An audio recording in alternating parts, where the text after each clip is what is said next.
আসসালামু আলাইকুম। কেমন আছেন সবাই? আশা করি ভালো আছেন। আমিও ভালো আছি আলহামদুলিল্লাহ।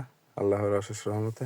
আজকে একটা বিষয় নিয়ে আলাপ করব। এই যে খাবারের ইটা দেখছেন, এটা আমার ছাগলের জন্য আজকে তৈরি করলাম। মাত্র ৳৭০০ মতো খরচ হইছে। নিজেই তৈরি করে ফেলছি। তো কেমন হলো আপনারা জানাবেন। আর এই যে নিচে দেখছেন আমি নিচে নেট দিয়েছি। ৪ ফুট ৪ ফুটের নেট। ৪ ফুটেরটা আমার মোট লাগছে হচ্ছে আপনার ১১ ফুট। আর সাইড দিয়ে এবং বাইরে দিয়ে সব টাই ক্লিপ মেরে দিয়েছি। ও রশি দিয়ে বান্দার থেকে বা ওই জিনারি মারার থেকে টাই ক্লিপ দিয়ে বান্দাটা বেস্ট হয়।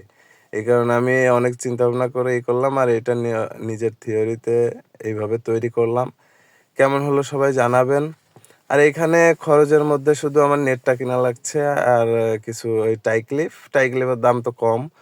আ আর হচ্ছে এই জিনারিগুলো এগুলো কিনা লাগছে।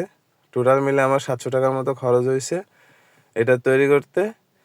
আর মানে আমি নিজে একাই তৈরি করে ফেলেছি। আমার কত ৫-৬ ঘন্টা লাগছে এটা তৈরি করতে।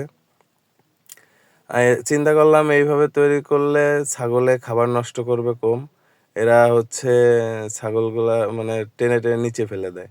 আর এটার মধ্যে থাকলে খাইবে গড়ার মধ্যেই থাকবে, ওরা নিচে ফেলাতে পারবে না। তো সেজন্যই এটা তৈরি করা। আর ছোট বাচ্চাগুলো এখন একটু সমস্যা হচ্ছে নিচে থেকে আর ২ ইঞ্চি করে কেটে দিব। তারপরে আশা করি আর সমস্যা হবে না। তো এটা যদি আপনাদের ভালো লাগে বা দেখে ভালো লাগলে আপনারা এটা বানিয়ে নিতে পারেন। অবশ্যই আপনার খামারের জন্য ভালো হবে। আর কেমন হলো জানাবেন। সবাই দোয়া করবেন। আমিও আপনাদের জন্য দোয়া করি। চাইলে এটা আপনারা তৈরি করে নিতে পারেন অল্প খরচে সেরা জিনিস।